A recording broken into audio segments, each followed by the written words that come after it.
Whoop. Good morning. I'm still alive. I still feature. It's been a while.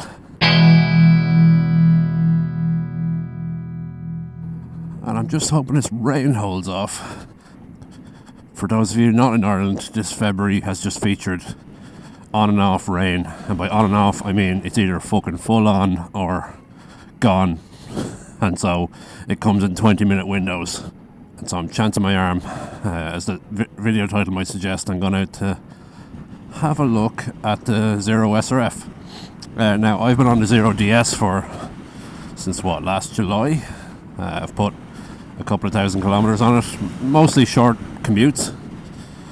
But I know a couple of lads who have gotten the SRF and swear by it, and I saw some other videos. So a couple of other Irish moto vloggers have done videos on the SRF, and so do have a look at those.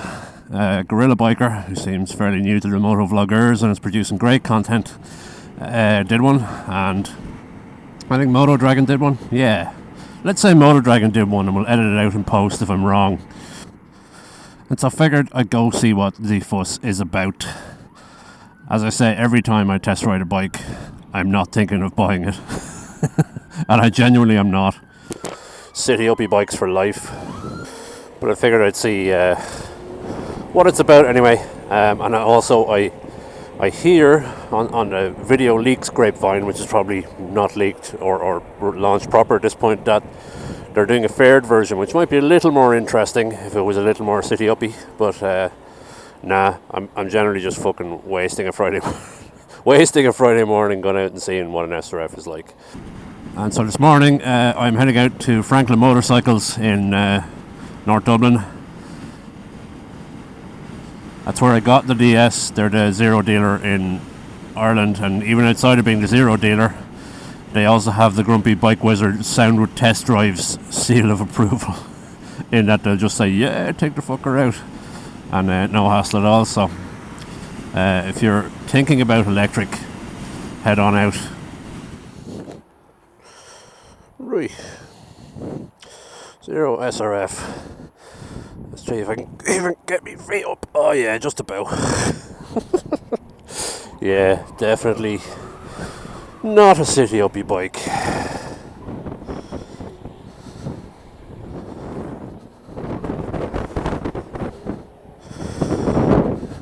But the thing with sort of non-city uppie bikes is you do feel like you're down into the bike a good bit more.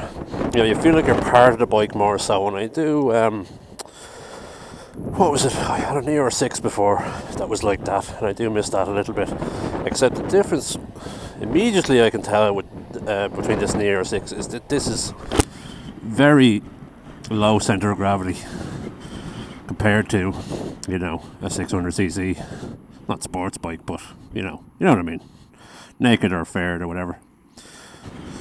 Okay, so we're still in eco mode, and already I can tell that the ride quality is going to be different because it's a different sort of style of bike, a different kind of, you're sat down into the bike. Things I was sort of concerned about was that it'd be too kind of bunched up like a sports bike, which it kind of is. It's not the worst. It's not the worst I've been on, but I've been on the R9T Racer, or whatever it's called, which was the worst. This is not the worst. I could actually be up on this for a couple of hours, I reckon. It's quite windy out today, so I do notice it being blown a reasonable amount. That's fine, we'll deal with that. Yeah, it's easy to sort of flick around these corners. That's some fucking serious engine braking. Although I'm in eco, it seems it's probably serious engine braking. So other key difference, of course, with the DS and the SRF is the SRF has different clocks and different electronics, and so there's lots more bells and or whistles. You have your nice little speedo here with lots of dials. The dials are pretty busy. They might take a bit of getting used to, as in you know exactly where to look for each thing. It says range 93 kilometers and charge 80%, which means the chap who had it before me was absolutely fucking caning it, which it's par for the course with a demo SRF. I'd imagine lads that are taking this out are sort of going, oh yeah, let's see if it goes fast, yeah. And it goes fucking fast. One interesting thing is there's the mode switch there for setting your modes, and there's the indicators right below it. So I can definitely see myself hitting that when I mean to hit the indicators. You know me, I'm a silver linings kind of guy. I don't like to find fault with things straight away, but what a shit bike. Yeah. I just went to turn the indicator off and fucking had to mash around a bit to find the indicators, but fuck it, small things. Yeah, overall, even though this is still in eco mode, I can definitely see myself pissing around in eco mode. You know, on the DS, it feels a little less like eco mode would do you. Maybe it's just because I'm used to this bike. I found myself on the DS after a couple of weeks out in traffic and getting used to the bike, that if you're sitting at lights and you're out the front and the lights go green, you can fucking just pin the throttle all the way and it'll just gradually roll on. This feels a little bit nippier.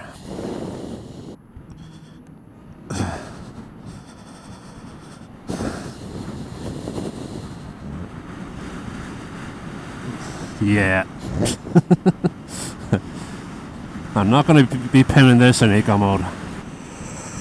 Right. The one thing about this mode switch is it doesn't do anything if you just twiddle it. You have to sort of press it in and then twiddle it. Which I guess is because people are going to go fucking about with it all the time rather than their indicators. So I'm going to get out onto the bigger road before I engage sportage modes. Yeah, I kind of like being a bit lower down. You know, it's not city uppy. It's not as immediately comfortable as DS to sit up on, but you know, if I was told I had to have this bike, I could probably deal with it. But I'm still, for what the bike is, a short range commuter for me. You know, if it were my only bike, then yeah, I'd probably be thinking about this, but it's not. I have the KTM for longer trips and for fucking acting a maggot and doing that sort of stuff. So, you know, whereas the DS is being used for commutes in town, so it's not too bad. Yeah, I'm on the bike about 10 minutes now and I've gotten used to eco mode already. It's true what they say, like when you're taking it out, the chap says like give it a while in eco mode to get used to how the bike rides. And the bike rides very differently from the DS, and so right, let's get over here and then do the thing with the thing. Up. Right, let's put her in mad bastard mode for a second. Rain, custom, sport. Okay. Yep.